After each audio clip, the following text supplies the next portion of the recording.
This is a special report from About Space Today. Welcome to Special Report. I'm David Denault.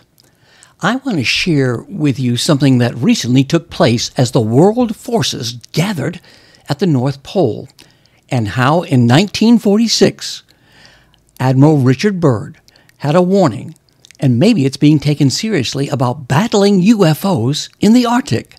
Next, as America and the world is listening to Special Report on About Space Today. Ever dream of an island getaway at an all-inclusive resort? Or going on an island-hopping cruise to multiple island destinations? See sun-bleached beaches and swim in the azure waters of the Caribbean Sea. Call today for your special discount prices to your island getaway. This is a special offer for About Space by calling 877-747-8631. And let's go and explore the islands of the Caribbean. Welcome back.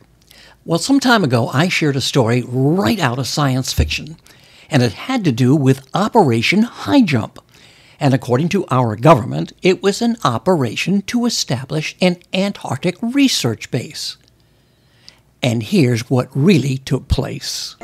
In 1947, Admiral Richard E. Byrd led 4,000 military troops from the U.S., Britain, and Australia in an invasion of Antarctica called Operation High Jump.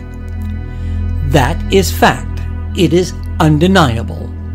But the part of the story that is seldom told, at least in official circles, is that Byrd and his forces encountered heavy resistance from their Antarctic venture from what they referred to as flying saucers, and had to call off the invasion.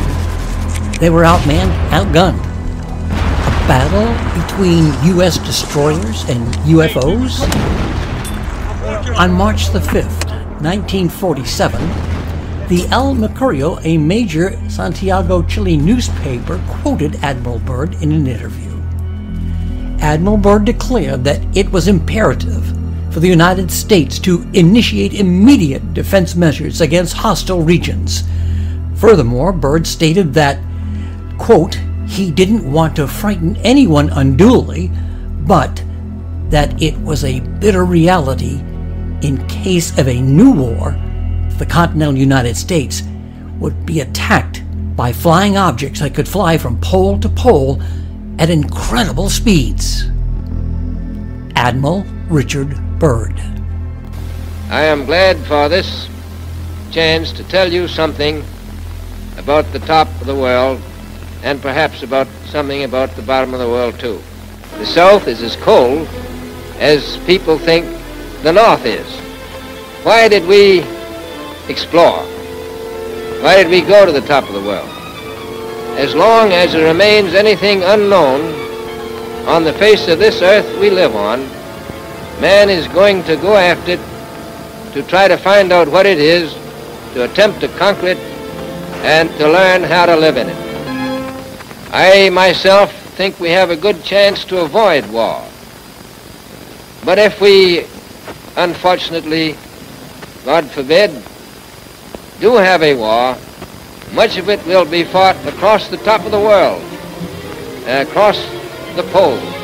It is very important that we get prepared to fight in the bitter cold and to utilize mechanized units there, and to have bases near the pole, because it close, it has strategic position with reference to our potential enemy.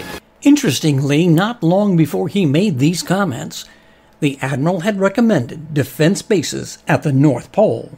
Now, these were not isolated remarks.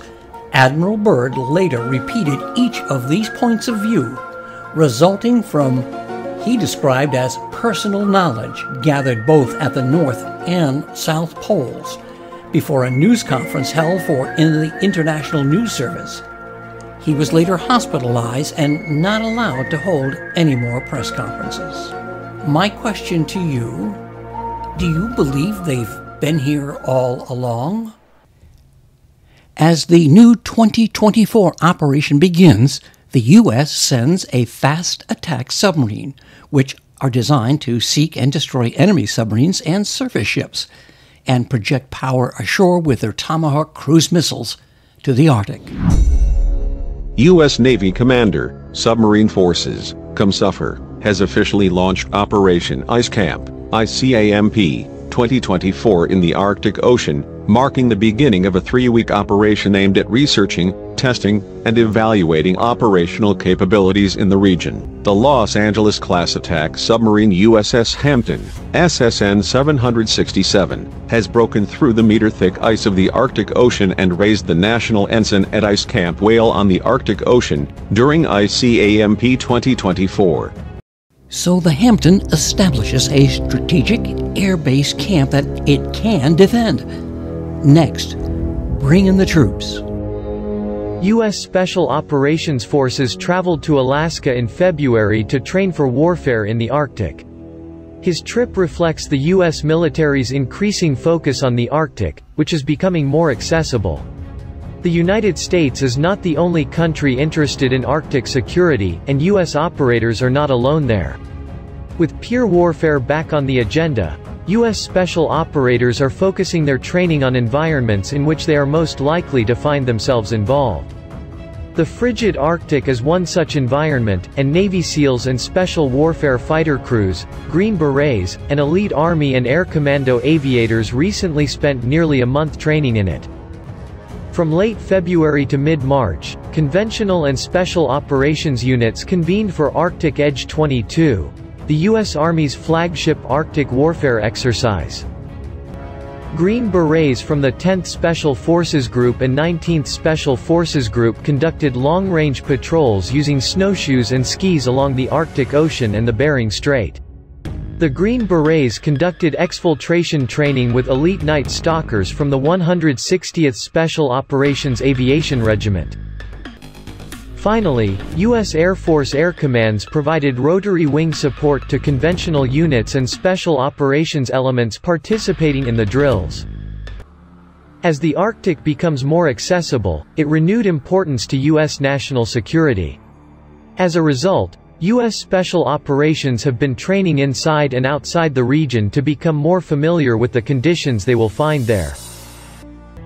The United States shares the region with 6 close allies and partners: Canada, Denmark, Norway, Finland, Sweden, Iceland, and one of its main enemies, Russia. We want to partner with allies who have an interest in protecting our lands and approaches in the Arctic.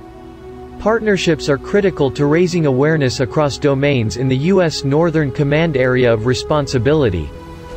Now, I want to read to you from the 2024 Mission Directorate. Quote, U.S. and allied military personnel training in the Arctic must work through temperatures below minus 40 degrees Fahrenheit. They have to master cold weather survival skills that are essential to avoid freezing to death. Terrain and ground conditions can be significant challenges for our ground troops and those dealing with logistics in the Arctic. Troops focused on the combat element may be tasked with clearing snow for artillery or other heavy equipment, while personnel dealing with approaching aircraft. Now let me play this clip again from Admiral Byrd. It is very important that we get prepared to fight in the bitter cold and to utilize mechanized units there and to have bases near the pole, because it's close and has strategic position with reference to our potential enemy. And each of those 6 countries, UFO sightings have increased. Well, we're seeing daily reports on our media platforms about UFOs. And with the recent focus from congressional hearings on UAPs to NASA setting up a special task force and the Pentagon video disclosures of these unidentified flying objects, is the 2024 defense mission to the North Pole a mere coincidence? Or is there more to the world forces gathering in the frigid Arctic? Just sharing the report so you can make your own conclusions. And let me remind you to listen to America in Space each Friday with Space Coast News Editor Dawn Meyer, and join John Gomez for This Week in Space on Tuesdays. Thanks for joining me from your home or where you work. I'm David Denault, and this has been Special Report on About Space Today. This has been a special report from About Space Today.